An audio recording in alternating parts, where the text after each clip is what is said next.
Salut tout le monde. Alors aujourd'hui, je vais vous montrer donc une stratégie pertinente sur le Nasdaq pendant la session asiatique.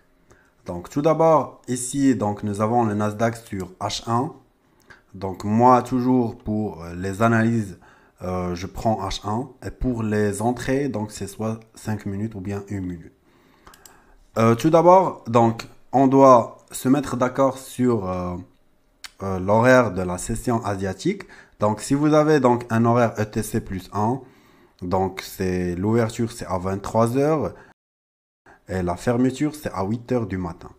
Pour le cas ETC plus 2, donc l'ouverture c'est minuit, la fermeture c'est 9 heures.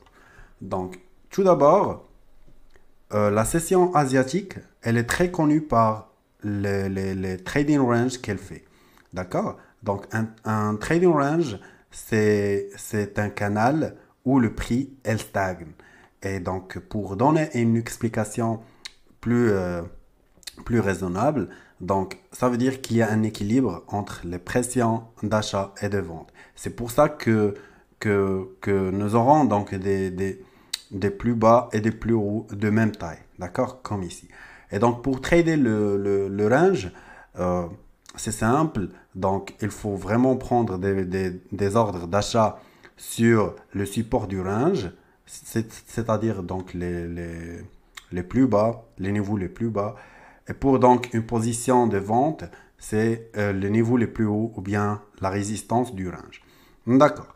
Donc maintenant, la stratégie que je vais vous montrer, donc elle marche ou bien on doit la prendre à partir de 2 heures si nous avons donc un horaire ETC plus 1, sinon 3 heures pour l'horaire ETC plus 2. Donc voilà. Maintenant, ça, c'est la bougie d'ouverture. Et par la suite, nous avons eu donc nous avons eu donc ce premier mouvement pendant 3 heures. Donc, 3 bougies H1, donc c'est 3 heures. Nous avons eu donc un mouvement baissier. D'accord. Donc moi, qu'est-ce que je vais faire? Je vais marquer donc le niveau le plus bas, celui-là.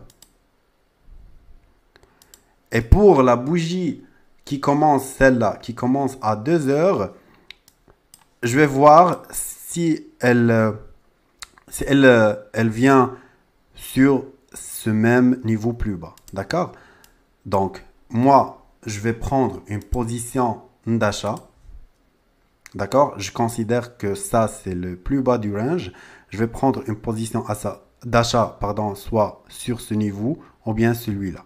Donc, il faut vraiment la prendre sur un time frame à 1 minute pour bien prendre donc l'ordre, pour bien exécuter l'ordre.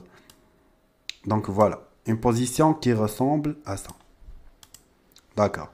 Donc à partir de cette bougie. Par la suite, donc comme nous avons ici, donc puisque le marché elle a baissé, elle a laissé un plus bas, donc logiquement ça va monter. D'accord. Donc moi, lorsque je prends cette position, je dois vraiment faire un truc. Ici, c'est le range, d'accord? C'est ça le range. Et par la suite, nous avons eu cette bougie qui casse le range. D'accord. Donc moi, lorsque cette bougie casse le range, je place mon SL sur la résistance du trading range. D'accord? Ok. Donc moi, j'ai pris donc ma position comme ça.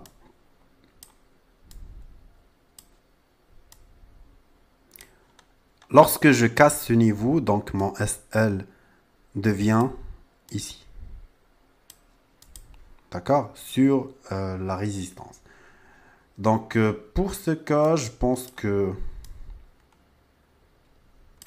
Donc, pour ce cas...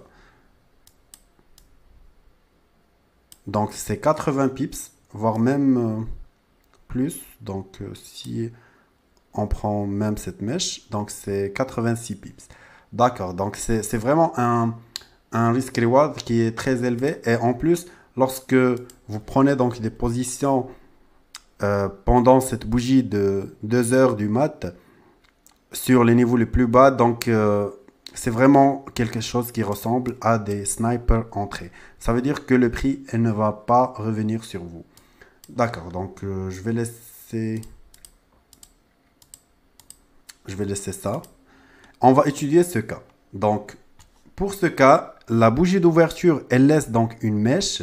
Donc je vais marquer cette mèche comme ça, comme étant le niveau le plus bas. Et donc, le marché par la suite, elle a monté et puis elle a baissé. Donc, la bougie 2 heures, moi, je dois prendre une position sur le niveau le plus bas, qui est celui-là. Donc, une position d'achat, comme celle-là. Et puisque ici, ça, c'est le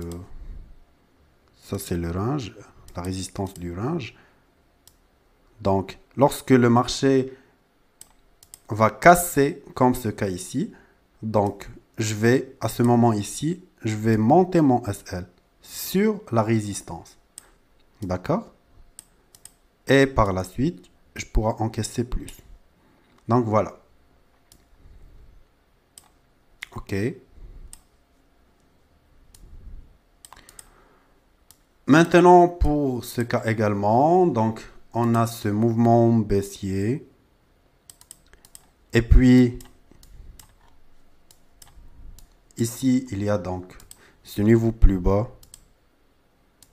La bougie 2 heures du mat, elle laisse donc une mèche. Donc, je dois prendre une position dans cette zone. Voilà.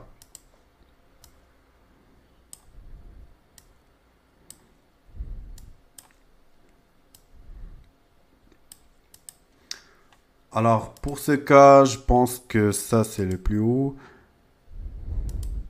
Nous avons cassé le range. Donc, automatiquement, sur la cassure, donc mon SL, elle devient ici. Et puis, donc, je dois sécuriser avec le TP. Ou bien, lorsque le prix, elle revient, donc je sécurise ça. D'accord. Donc, voilà, c'est ça la stratégie. Si vous tradez donc la session asiatique, elle marche très bien uniquement sur le Nasdaq, pardon. C'est pas pour les autres paires. De toute façon, moi, je ne trade que le Nasdaq. Et donc, ce que vous devez donc capter, c'est la bougie 2 heures. C'est elle qui nous sert donc d'entrée. D'accord? Elle laisse toujours une mèche et nous, on doit donc prendre une position sur les niveaux les plus bas pour ce cas par exemple d'achat. Vous pouvez également backtester le cas contraire de vente et vous pouvez donc backtester la stratégie sur